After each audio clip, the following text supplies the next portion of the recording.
Multiculturalism can be defined as a philosophy or political policy that seeks to recognize the value in many cultures rather than encouraging a homogenous culture.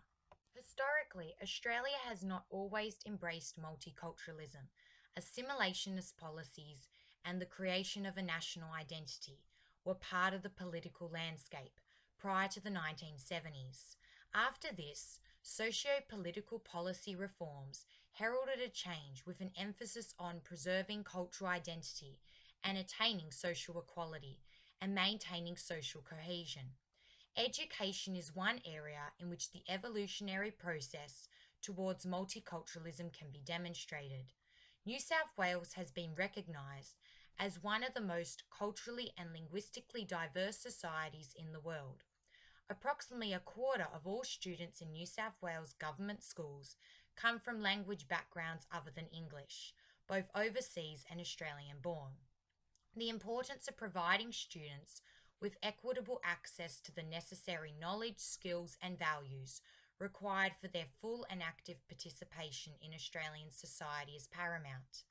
To this end, the New South Wales Education Department developed the Multicultural Plan 2012 to 2015, providing a framework from which to formulate specific policies. The Department of Education states that schools will promote and develop understanding and tolerance of students with cultural, linguistic, and religious differences by providing programs that allow equal access to knowledge and skills. Schools will also ensure inclusive teaching practices that value diversity and strive for cohesion.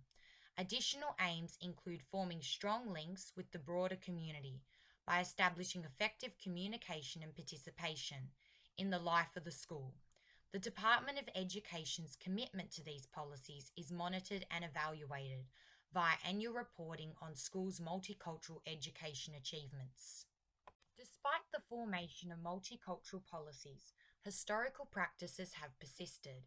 In the 70s and 80s, multicultural education centered around teaching children about other cultures in an attempt to dispel racial prejudice and stereotypes. This tokenistic approach promoted superficial understanding and tolerance of cultural difference.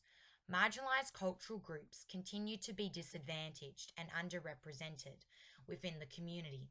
Currently, multiculturalism has been replaced by diversity, emphasizing tolerance and acceptance of difference. This celebration of culture ignores the complex and dynamic nature of cultural identity, failing to recognize its fluidity. Current educational practices, while celebrating diversity, reinforce cultural and ethnic stereotypes. The move toward intercultural education exceeds education, promoting cultural and linguistic diversity by facilitating critical thinking, challenging stereotypes, and developing more inclusive attitudes and practices amongst educators and students. Such principles are reflected in the Early Years Learning Framework. However, teacher education programs must also address such ideologies and practices to instill a sense of hope, agency, and resilience in both the individuals they teach and within the broader community. Therefore, the aim of education may be seen as equity, social justice, and improving public life. To this end, creating and maintaining discourse with both families and communities is an integral part to creating cultural democracy. Cultural competence is defined as awareness of one's own worldview, common knowledge of different cultural practices and worldviews, positive attitudes towards cultural difference, and skills for communication and interaction across cultures. Despite striving for multicultural practices in education, historical approaches continue. The development of the Early Years Learning Framework promotes intercultural perspectives by recognizing the connections, similarities, and differences between people. If only cultural and ethnic diversity is acknowledged, the risk of marginalizing certain groups is increased. Promoting awareness of differences should be paired with the recognition of our similarities to build a cohesive community. Individual differences make us unique, bringing our own perspectives and values to a range of cross-cultural situations. Promoting critical thinking and inclusive ways of coexistence are also highlighted in the Early Years Learning Framework. Childhood educators must be equipped with the skills, theoretical knowledge, and practices with which to develop intercultural practice. This in turn reflects on the educational organisations offering teacher training with courses building the necessary skill set with which to facilitate intercultural education opportunities. Continue to support to maintain and develop these practices may be required. Integral to this approach is the need to establish ongoing dialogue with families and the broader community to ensure their inclusion in the school community. The development of global classrooms can be seen as an extension of interculturalism. Global education is an integrated approach, addressing international, cultural, political, geographical, and environmental knowledge. With the advent of technological advancements, establishing connections with and exploring the broader international community is more accessible than ever before. Forming collaborations with international schools may foster cultural awareness, understanding, and tolerance.